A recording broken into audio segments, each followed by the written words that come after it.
আজকে দেখবেন পুরান ঢাকার লালবাগ কেল্লা।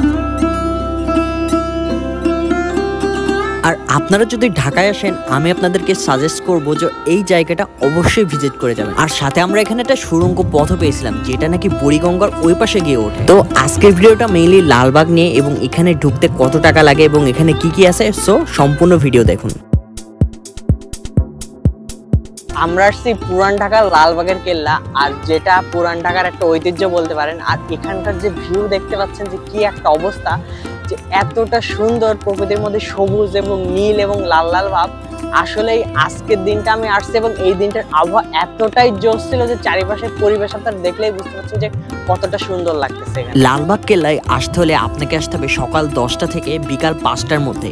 আর এখানে কিন্তু টিকিট অবশ্যই কাটতে হবে, যেটা প্রাপ্ত বয়স্কদের জন্য 30 টাকা এবং যারা ছোট আছে বাচ্চা তাদের কোনো টিকিটই লাগে না। 1700 শতকের এটা একটা মুঘল অসমাপ্ত স্থাপনা, অর্থাৎ আপনারা বুঝতেই পাচ্ছেন যে এটা সম্পূর্ণভাবে তৈরি হয় নাই। এটির নির্মাণ কাজ শুরু হয়েছিল 1678 সালে মুঘল সুবাদার মোহাম্মদ আদম শাহ কর্তৃক, যিনি ছিলেন সম্রাট আওরঙ্গজেবের পুত্র এবং পরবর্তীতে তিনিও সম্রাট পদ পেয়েছিলেন। মুঘল সুবেদার শায়েস্তা খাঁ 1680 সালে আবার যখন নির্মাণ কাজ শুরু করে, কিন্তু তারপরে আর শেষ হয় নাই, অর্থাৎ এটা অসমাপ্তই থেকে যায়।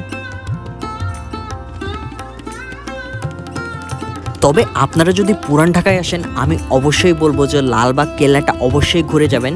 আর এটা সম্ভবত পরিবেশের আবহাওয়ার পরেও নির্ভর করে, অর্থাৎ আমি যেদিন গিয়েছিলাম সেদিনের আবহাওয়াটা এতটা জোশ লাগছে, কারণ কিছু সপ্তাহ ধরে যে আমাদের সারা বাংলাদেশে বৃষ্টি হচ্ছে, যার কারণে চারিপাশে একেবারে পুরো সবুজে ভরে গেছে এবং আকাশটা পুরোটাই নীল লাগছে, কিছু হালকা হালকা মেঘ আছে, যার কারণে অসম্ভব সুন্দর একটা ভিউ আসতেছিল। আর ফ্রেন্ডস অ্যান্ড ফ্যামিলিকে নিয়ে ঘোরার মতো একটা পারফেক্ট একটি প্লেস। এখানকার জায়গাটা এতটাই বড়, এখানে একটু উঁচু পাহাড় মতো একটা জায়গা আছে এবং এখানে হাঁটতে হাঁটতে আমি সামনে খেয়াল করলাম যে এখানে বড় বড় টিলাও আছে।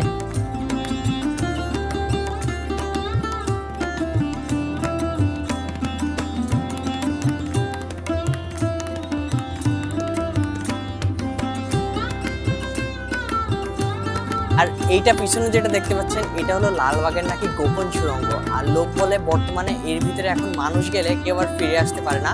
আর এই সুড়ঙ্গটা যে এখন কোথায় গেছে কেউ আপাতত জানে না, তো এটা বর্তমানে লক আছে, কেউ ঢুকতে পারে না। তবে আমি যতটুকু শুনেছি এই সুড়ঙ্গটা নাকি বুড়িগঙ্গা নদীর তল দিয়ে একেবারে নদীর ওই পাশ অব্দি চলে যেত। তবে ওই পাশের মুখটা নাকি এখন বন্ধ আছে এবং এখানকারও কি অবস্থা কেউ জানে না, কারণ পুরোটাই লক।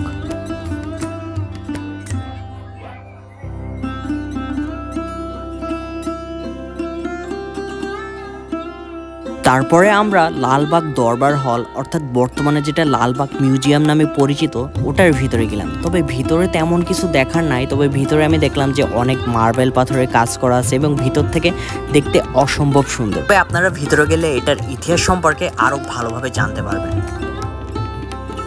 তারপরে এই বিল্ডিংটার ঠিক পাশে লালবাগে সংরক্ষিত সেই পুরনো কামানও একটি আছে। শুধু তাই নয়, এখানে 3 গম্বুজের একটি সুন্দর মসজিদও আছে। আর এখানে হলো পরিবিবি সমাধি, শায়েস্তা খান তার কন্যার স্মরণে এই মনোমুগ্ধকর মাজারটি তৈরি করে। আর হ্যাঁ, আমার ভিডিও যদি আপনাদের ভালো লেগে থাকে তাহলে অবশ্যই আমাকে সাপোর্ট করবেন। আজকের ভিডিও এই পর্যন্তই, ততদিন ভালো থাকবেন।